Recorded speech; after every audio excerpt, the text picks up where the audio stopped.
ఈ రోజు TSR group సీఈఓతో meeting ఉంది. నువ్వు బద్రితో పాటు వెళ్ళి తను ఎలా డీల్ చేస్తాడో చూసి నేర్చుకో. అలాగే. మా అమ్మ జీవితం చూశాక నాకు పెళ్ళన్నా ఈ మగాళ్ళన్నా చిరాక్ కలుగుతుంది. దయచేసి నా దగ్గర మరోసారి పెళ్లి మ్యాటర్ ఎత్తకండి. మన ఫైల్ ని రిజెక్ట్ చేసింది. ఆ ఫైల్ ఇవ్వు, నేను ట్రై చేస్తాను. వద్దురా బాబు, దానికి మెంటల్.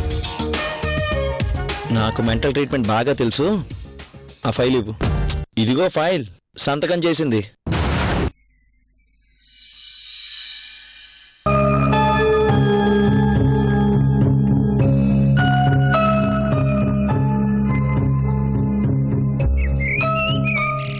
మనోడా తాతయ్య, తాతయ్య,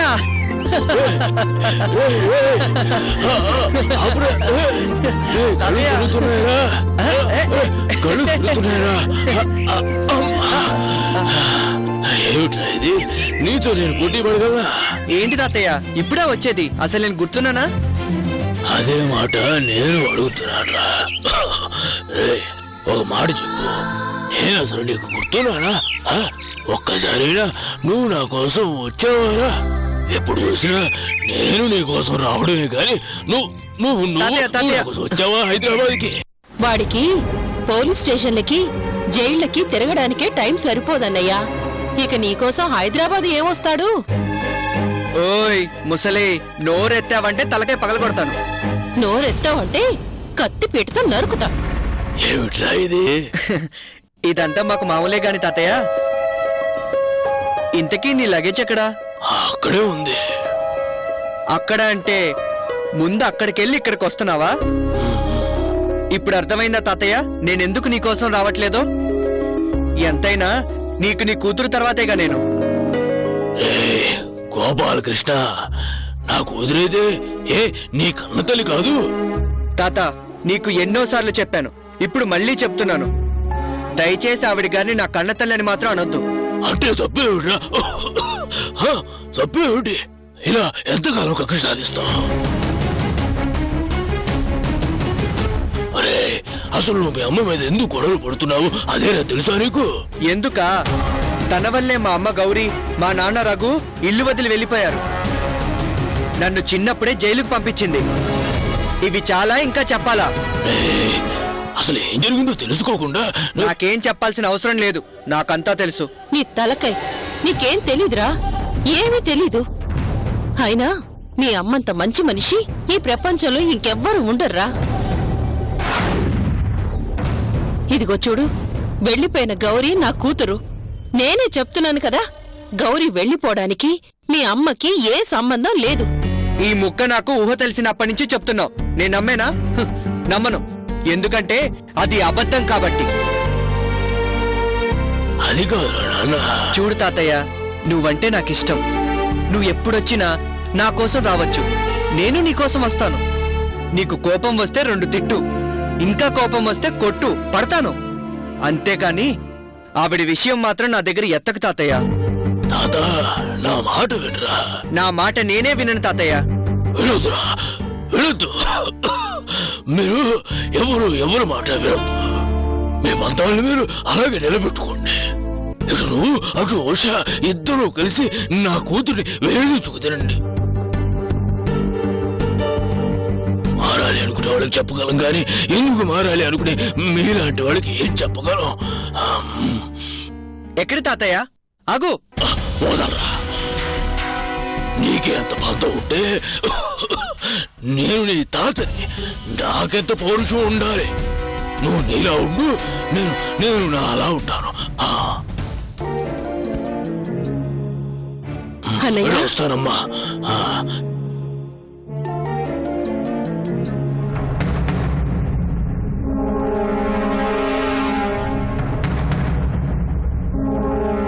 చూడమ్మమ్మ తాతయ్య, పోవే.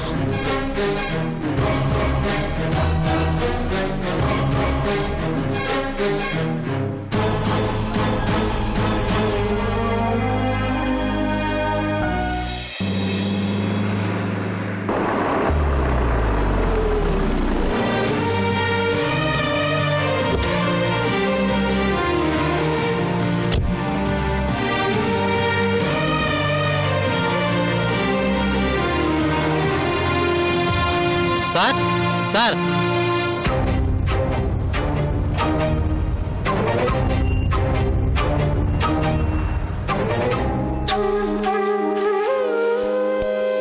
ఏం బద్రి, ఏంటా హడావుడి? సార్ గుడ్ న్యూస్ సార్, మీకు శుభవార్త. ఏంటది? టీఎస్ఆర్ కంపెనీ మన ప్రాజెక్ట్ ఓకే చేసింది సార్. రియల్లీ? అవును సార్, కావాలంటే ఇదిగో చూడండి. ఈ గుడ్ న్యూస్ చెప్పాలని సరాసరి ఇంటికే వచ్చాను సార్. Wonderful wonderful Badri. 2 సార్లు రిజెక్ట్ చేసినా 3సారి సక్సెస్ చేశావు. You have done a great job. నాకు తెలుసు బద్రి, నువ్వు అనుకుంటే దేన్నైనా సక్సెస్ చేస్తావు. నీ టాలెంట్ మీద నాకు నమ్మకం ఉందా?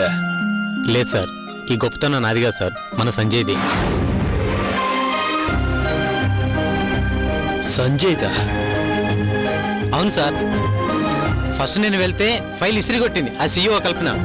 ఆ తర్వాత మన సంజయ్ వెళ్ళాడు. ఎలా మేనేజ్ చేశాడో తెలియదు సార్. మిరాకిల్, ప్రాజెక్ట్ ఓకే అయిపోయింది సార్. నిజంగానా? అవును మేడం. విన్నారా? మన సంజయ్ వచ్చి రాగానే ఎంత గొప్ప పని చేశాడో చూడండి. అదే నాకు షాకింగ్ గా ఉంది. అసలు వాడికి ఏం తెలుసని ఈ ప్రాజెక్ట్ ఎలా ఓకే చేయించాడు? వాడికి తెలియందంటూ ఏదీ లేదండి, మీరు గుర్తించలేదంతే. వాడు చాలా ఎదిగిపోయాడు.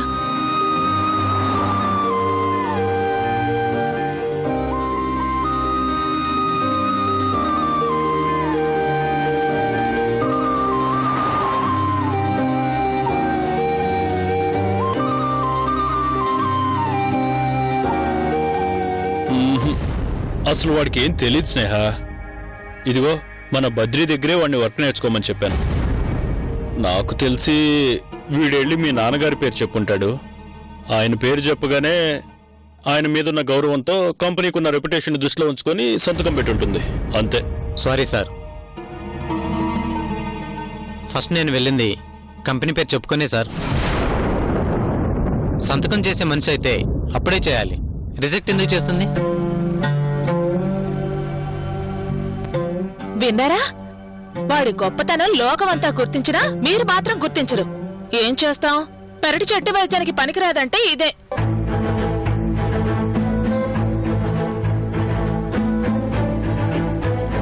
ఏదేమైనా సార్, మన సంజయ్ మాత్రం చాలా తెలివైనవాడు సార్.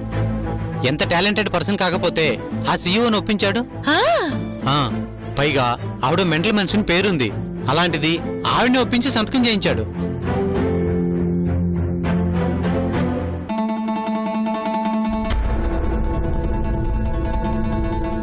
అసలు ఇది ఎలా సాధ్యమైంది? వీడేం చేసుంటాడు?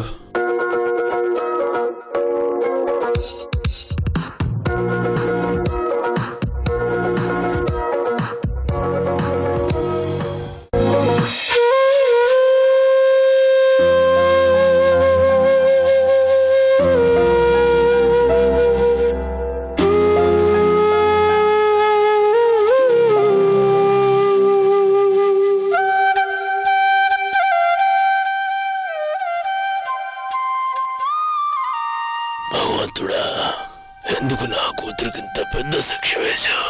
కన్న బిడ్డలే అర్థం చేసుకోకపోతే ఇంక తను ఎలా బ్రతకాలి? అసలు భార్య ఎలా ఉందో అన్న ఆలోచన కూడా రఘుకి రాలేదు. రఘు గౌరీలు ఏమయ్యారో ఎక్కడున్నారో కూడా తెలీదు. దూరం అయిన వాళ్ళని తలుచుకుంటూ వీళ్ళు కన్న తల్లికి దూరం అవుతున్నారు. చివరికి ఏం చేస్తావో ఏమిటో.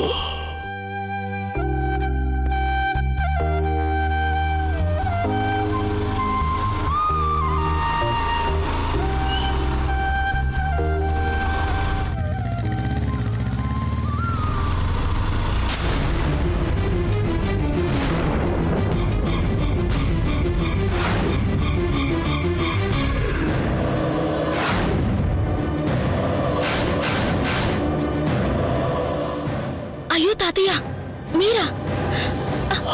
అయ్యో లేవండి తాతయ్య, మెల్లగా. అయ్యయ్యో, ఐఎమ్ సారీ తాతయ్య, చూసుకోలేదు. దెబ్బలేం తగలేదుగా? లేదమ్మా సంధ్య, నువ్వు అనే బట్టలు ఏమిటి? ఓ, పెద్ద సెంటర్లో పనిచేస్తున్నావు నువ్వు? తాతయ్య, అవన్నీ తర్వాత చెప్తాను. ముందు ఇంటికెళ్దాం పదండి. వద్దమ్మా, నేను వెళ్తాను. అంటే నాకు చెప్పకుండా వైజాగ్ వచ్చిందే కాకుండా ఇంటికి కూడా రావా తాతయ్య? అది కాదమ్మా, నేను అలా బయట. అయ్యో, చెయ్యి కూడా ఎలా గిరిగిపోయిందో చూడండి తాతయ్య. ముందు ఇంటికెళ్దాం పదండి. పర్వాలేదమ్మా, అమ్మా సంధ్య చెప్తున్నాను కదా, నేను తర్వాత వస్తానులే. నేను మీ మనవరాల్ని కాదంటే అలాగే తాతయ్య, మీ ఇష్టం.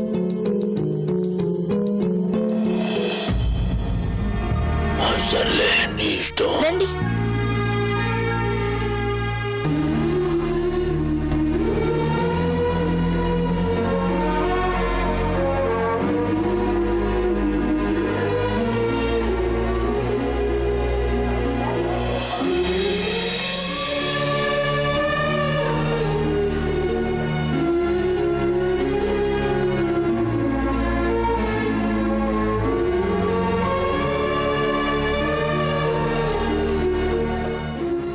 ఇక్కడ కూర్చోండి తాతయ్య.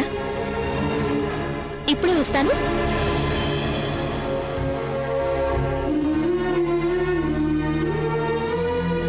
నమస్కారం వినయ్ గారు. నమస్తే అండి. నమస్తే. ఎలా ఉన్నారు? బాగున్నాను. మీరెలా ఉన్నారు? బాగున్నాను. మీరు వైజాగ్ ఎప్పుడు వచ్చారు? ఇదిగోండి, ఈరోజే వచ్చాను. మరి ఉష నాకు ఫోన్ కూడా చేయలేదు. ఏదైనా వెంటనే చెప్పే మనిషి. ఒక్క ఫోన్ కూడా చేయలేదు. చూడండి తాతయ్య.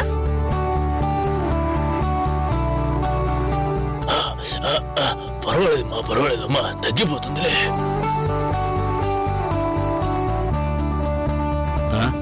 ఏంటమ్మా అది? ఏం లేదు తాతయ్య, నేనే చూసుకోకుండా బైక్ తో గుద్దేశాను. చెయ్యి కొంచెం గీరకపోయింది. అదే ఒక్కర్లేదమ్మా, చిన్న దెబ్బే కదా, వదిలే. అందుకే తాతయ్య చిన్న బ్యాండేడ్ వేస్తున్నాను. నువ్వైనా అలా ఎలా గుద్దావమ్మా? ఏదైనా పెద్ద దెబ్బ తగులుంటే ఏమయ్యేది? నా తప్పు తనదేం లేదండి. నేను ఏదో ఆలోచించుకుంటూ వస్తున్నాను, రోడ్డు మధ్యలోకి వచ్చేశాను. తాతయ్య, నాకు కాలేజ్ ఫస్ట్ వచ్చింది తెలుసా? నిజమా? కంగ్రాచులేషన్స్ తాతయ్య. మరి నాకు ఈ విషయం ఉష చెప్పనేలేదమ్మా. అవునా? ఉండండి, దాని సంగతి చెప్తాను. మీరు మాట్లాడుతూ ఉండండి తాతయ్య, నేను వెళ్ళి కాఫీ తీసుకొస్తాను. అమ్మా సంధ్య, నాకొద్దమ్మా, ఇప్పుడే తాగాను. అలాగే తాతయ్య.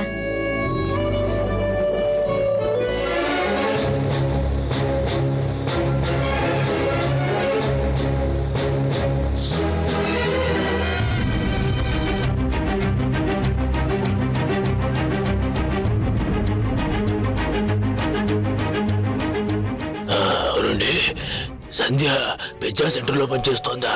అవునండి. అయ్యో, ఎందుకండి?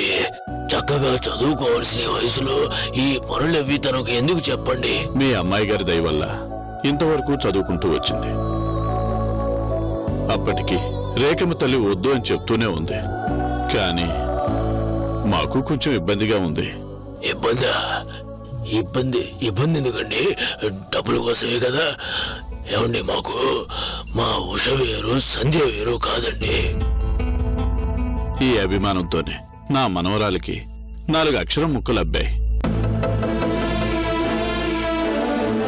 మీరు చూపించే అభిమానాన్ని అవకాశంగా తీసుకోకూడదు కదండి. తప్పు. అవకాశం ఎందుకండి? సంధ్య చాలా తెలివిగల పిల్ల. తనకి మా వల్ల ఎంత సహాయం అయితే అంత సహాయం చేస్తాం. నిజమేనండి. కానీ సద్య కూడా కష్టం విలువ తెలియాలిగా.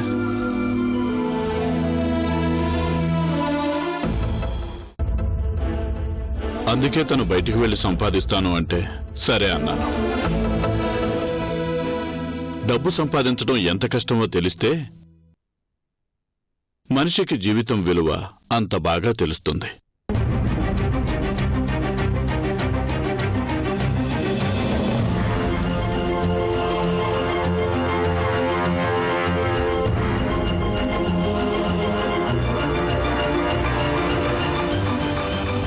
తాతయ్య, కాఫీ. Thank you.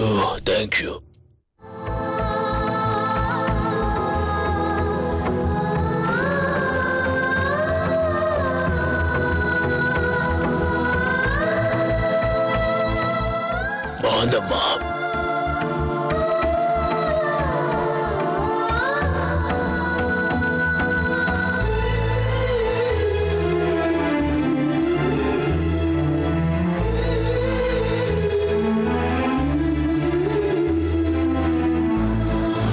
బాగానే పెట్టింది కాఫీ.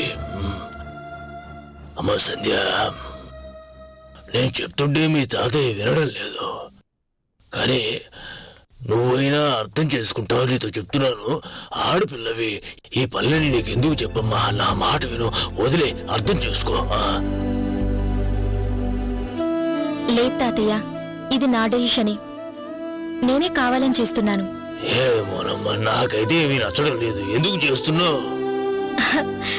అక్కడైతే ఫ్రీగా పిజ్జాలు తినొచ్చు, అందుకు.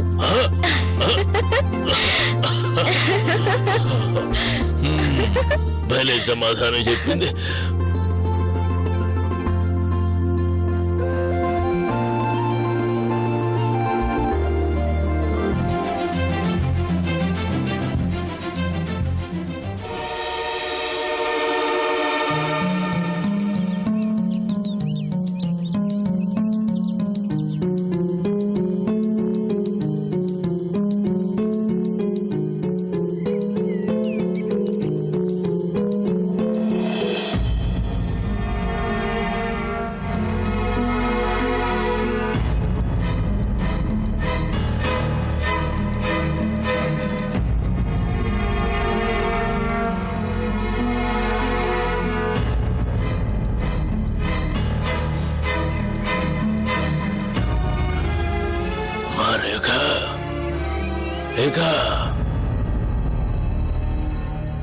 ఎక్కడికెళ్ళారు డాడీ? ఇంకెక్కడికి వెళ్తానమ్మా, మన జీకేని కలవడానికి వెళ్ళాను.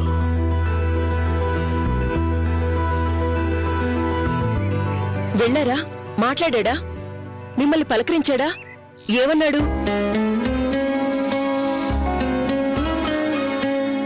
నా మీద కోపం మీ మీద చూపించలేదు కదా? వాడు ఎప్పుడూ నన్ను అభిమానిస్తూనే ఉంటాడమ్మా. నాతో ఎప్పుడూ ప్రేమగానే మాట్లాడతాడు. పోనీలేం డాడీ, నేను మంచి అమ్మని కాలేకపోయినా కనీసం మీరైనా ఓ మంచి తాతయ్య అనిపించుకున్నారు. వాడు మీతో అయినా నవ్వుతూ మాట్లాడుతున్నాడు.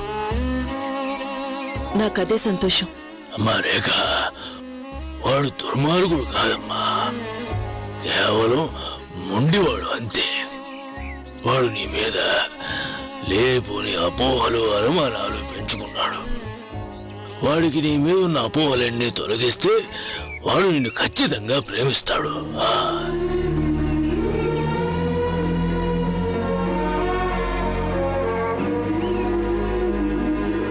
బహుశా అది నేను బతికుండగా జరగదనుకుంటాను డాడీ.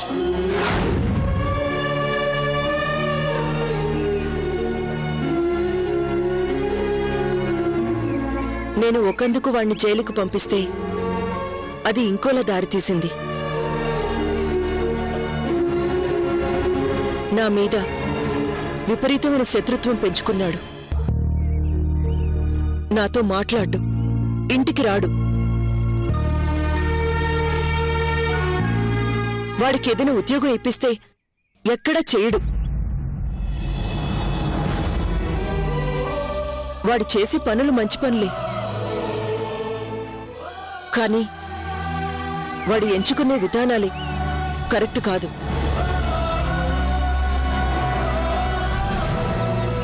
ఎవరు చెప్పినా వినడు, ఎంత చెప్పినా పట్టించుకోడు. మన గోపాలకృష్ణలో మార్పు వస్తుందో రాదో నాకు తెలియదు, కానీ నేను బతికి ఉండగా ఉషా సంజయ్ల పెళ్లి చూడాలి అనుకుంటున్నానమ్మా. కానీ మన ఉష వాలకం చూస్తుంటే తను ఈ పెళ్లికి ఒప్పుకునేలా అనిపించడం లేదు. మీరంటుండేవారు కదా డాడీ, పిల్లల్ని కంటాం కానీ వాళ్ల తలరాతల్ని కనలేమని. నేను చెప్పేది కూడా అదే. వాళ్ళకి ఎలా రాసుంటే అలాగే జరుగుతుంది. అయినా మీరు నా కోసం పదే పదే వాడి దగ్గరికి వెళ్ళి నా గురించి చెప్పాలని చూడకండి డాడీ. వాడు అసలే మూర్ఖుడు. గబుక్కున మిమ్మల్ని ఏదైనా అన్నా అంటాడు. బాగుందమ్మా, బాగుంది. మనం ఒక పరీక్ష రాస్తాం, ఫెయిల్ అవుతాం. అంత మాత్రాన మళ్ళీ రాయకుండా ఉంటావా? మళ్ళీ మళ్ళీ రాస్తావు, ఎప్పుడో ఒకప్పుడు విజయం సాధిస్తావు. ఇది కూడా అంతే అమ్మా. నిన్ను వాడిని కలపకపోతే నేను బతికి ఉండి ప్రయోజనం ఏమిటి? లేదు లేదు. మారేగా అమ్మా, నాకు ఒక కోరిక ఉందమ్మా, నెరవేర్చగలవా? ఏంటి డాడీ అది? నాకు జీవితాన్ని ప్రసాదించింది మీ తాత జీకే గారమ్మా. ఆయన నాకు కేవలం మామగారే కాదు, నాకు గురువు, నా గైడ్. ఆయన వల్లనే ఈరోజు వినయ్ అనే వ్యక్తి ప్రపంచానికి పరిచయం అయ్యాడు.